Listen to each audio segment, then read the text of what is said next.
Now, for tonight's keynote speaker, Adilah Barnes. Adilah Barnes graduated from Cal College at UCSC in 1972. She has had a very successful career for over 50 years in the entertainment industry, which is no easy feat, and she is taking it all in her stride. Barnes has been very active as a UC Santa Cruz alumna and was named one of UCSC's most influential alumni, served on the elected alumni council, and has helped numerous students as a member of UCSC's Career Advice Network. Her commitment to paying it forward has been inspirational to many students, and we're very fortunate to have her words continue to guide us tonight. Please join us in welcoming Adilah Barnes.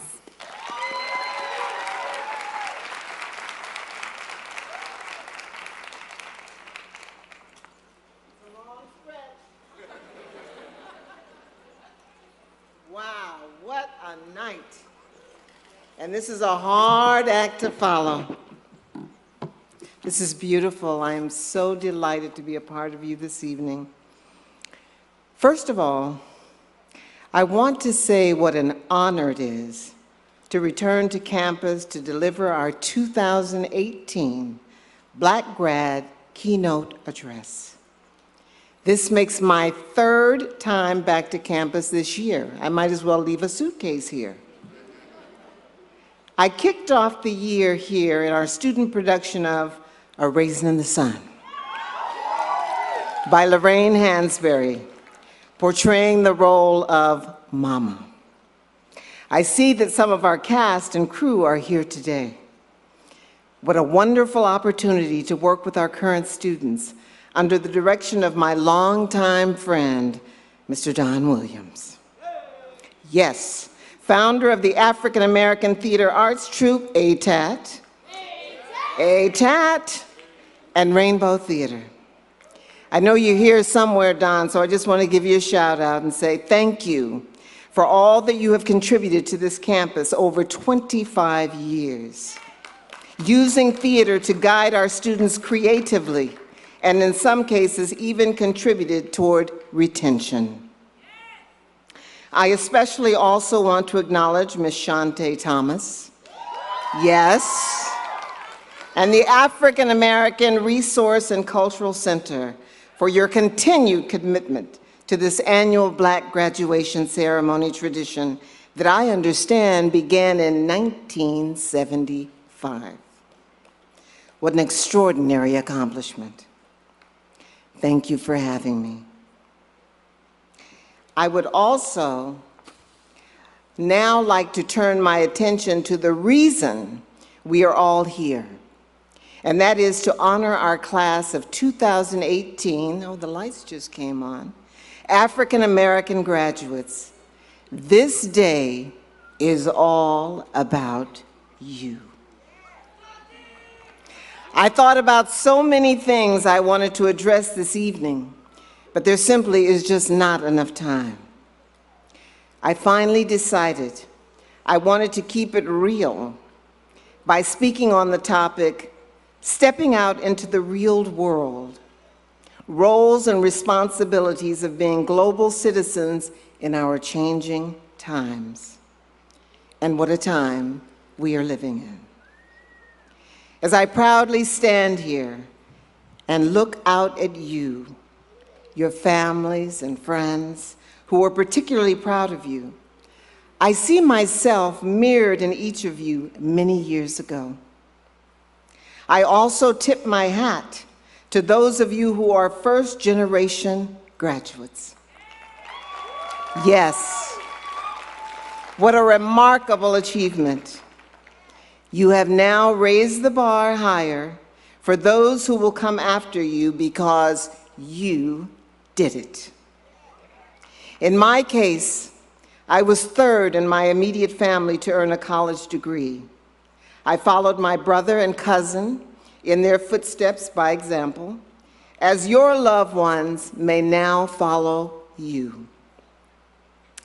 I graduated in 1972 from Cal College. Yes, I'm a dinosaur. At that time, we African Americans did not even think about having a Black graduation ceremony, so this is blowing my mind. because there were so few of us who were here. As I always say, and some of you have heard this already, to keep UCSC history in perspective, when I began as a freshman in the fall of 1968, during our first influx on this campus, we only had 28 Black students out of a student body of 2,400 within our first 4 colleges. That was a long time ago. Thank goodness for Dr. J. Herman Blake. Yes, who many of you know or have heard of, who was the very first African-American professor on this campus, and, yes, the following provost of Oaks College. Oaks.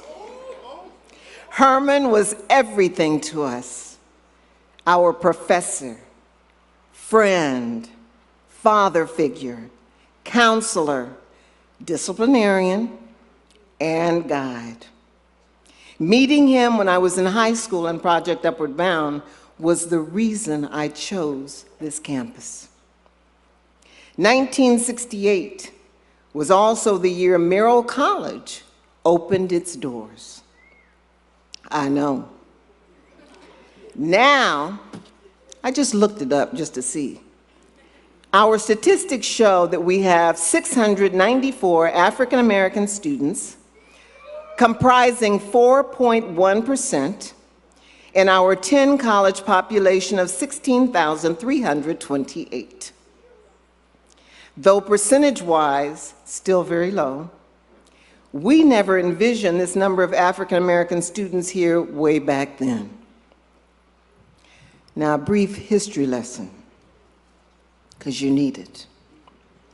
In the fall of '68, we had the backdrop of the civil rights, Black Power, and voter registration movements, the presence of the Black Panther Party, the war in Vietnam, the hippie counterculture, and we even had a macrobiotic food line in the cafeterias. What a sight this place was then. I think that era was arguably the most exciting and revolutionary period in this country's history. Fast forward to 2018. Some things have changed, and some things still remain the same. We are still fighting. Fighting for civil rights that now embrace the LGBTQIA+ culture. The DACA program. The fight to return border children back to their parents. As well as the hashtag #MeToo movement, which directly impacts me as a woman. And the Black Lives Matter movement, which directly impacts me as the mother of an endangered Black son. The latter movement seems like a déjà vu of the Black Panther Party's fight against police brutality in 1966 in the West Oakland community that gained momentum around the country.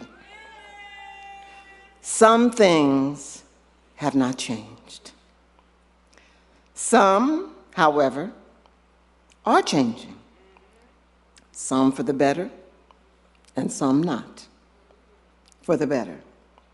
We elected an African-American president in 2008 who was an agent of change for this country for 8 years. Imagine that.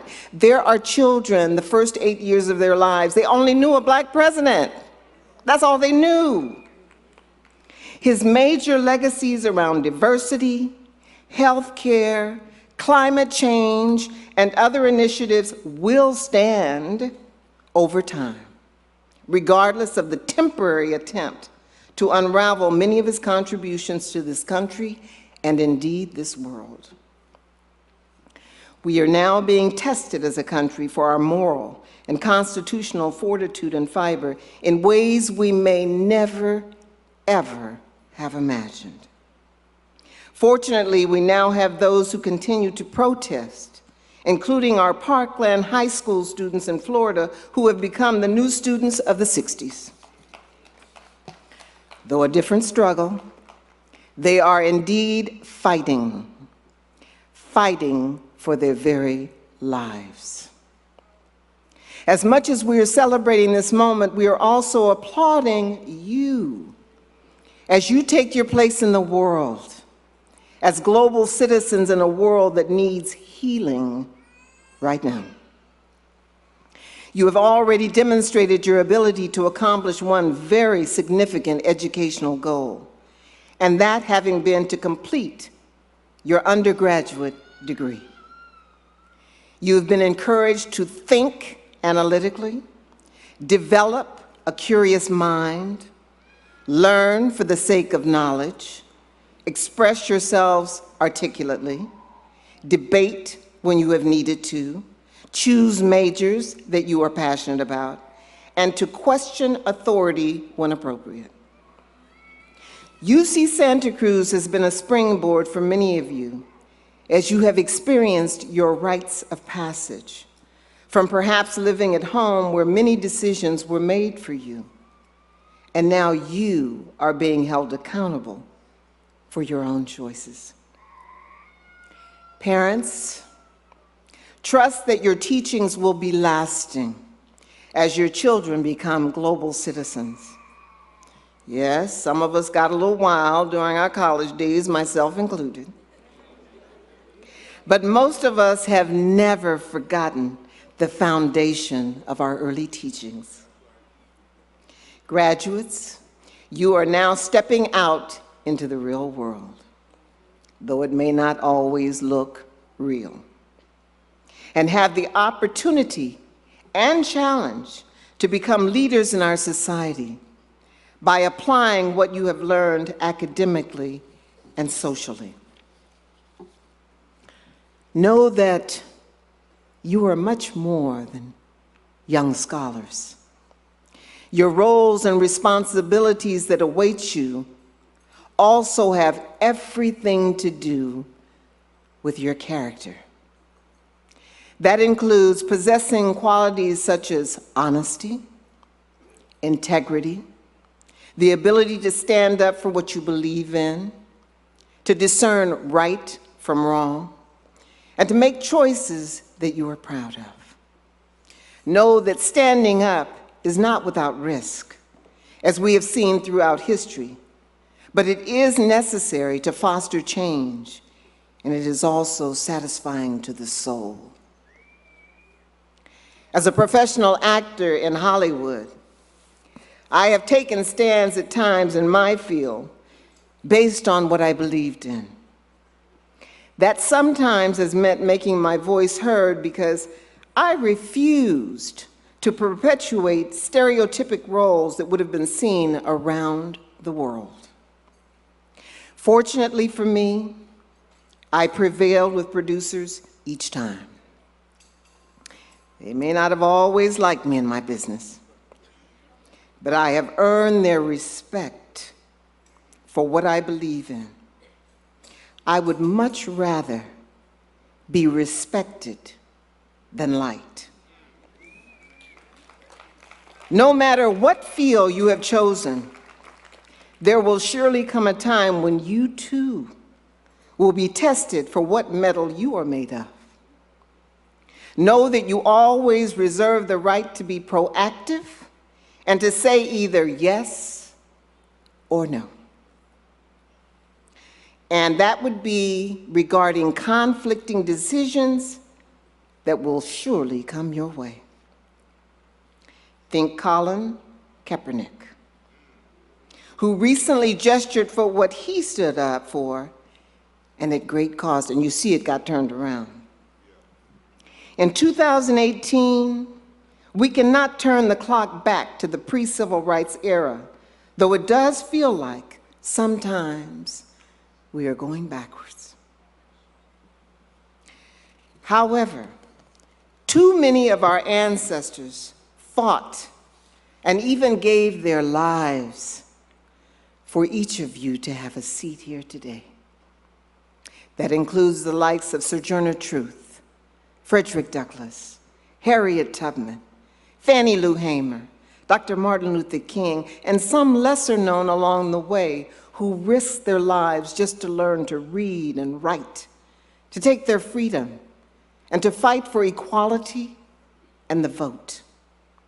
Those strides must never be taken lightly, nor ever be forgotten. That is one reason it is so important that we exercise our right to cast our vote. That is one place our political power lies. As you now take your next step, some of you will go straight to graduate school. Some of you will join the workforce, and still others of you have no idea what your next step will be. But not to worry, because you are not alone, and trust that you will find your way. In either case, follow your passion. Do what you love. Do what brings you happiness, and what you would do for free. The money will follow. And by all means, continue to challenge yourselves to learn. In my case, I knew I wanted to become a professional actor, so I moved to the Bay Area after graduating. My first job out, I worked as a receptionist for Frigidaire. Yes, your first job may not be your dream job, but it can be a stepping stone. For me, I continued to hone my craft at night and on the weekends while I held down my day jobs. It was sometimes tiring and a lot of work, but I was determined to remain focused on cutting my teeth on theater, and oftentimes worked for free in plays as I sharpened my skills, built my resume, and grew my relationships. I eventually earned my 3 union cards as a professional actor before I made my move to LA. And so you too must stay vigilant as you take advantage of the opportunities that will come your way, and they will come. Just be patient and move forward with purpose and a plan. Fast forward, at age 68, I am still doing what I love and have been trained to do. Black don't crack. And my father lived to be 101. I have branched out to become an educator, producer, author, talk show host, and literary retreat proprietor, but all the while, I have continued to use my skills as an actor. Now, as an entrepreneur, it has been 28 years since I have had to hold a day job. Hey is right. There were times when I thought I might have to take a day job. But each time I thought I might have to, the universe stepped in and gave me another blessing. Yes, praise God. I hear you out there. One of integrity. I have basically lived my life on my own terms. As a result, I have few professional regrets. What I am saying is that I am a testament that we can do exactly what we want to do with our lives. Yes, and all the while, selflessly give back to those who come behind us.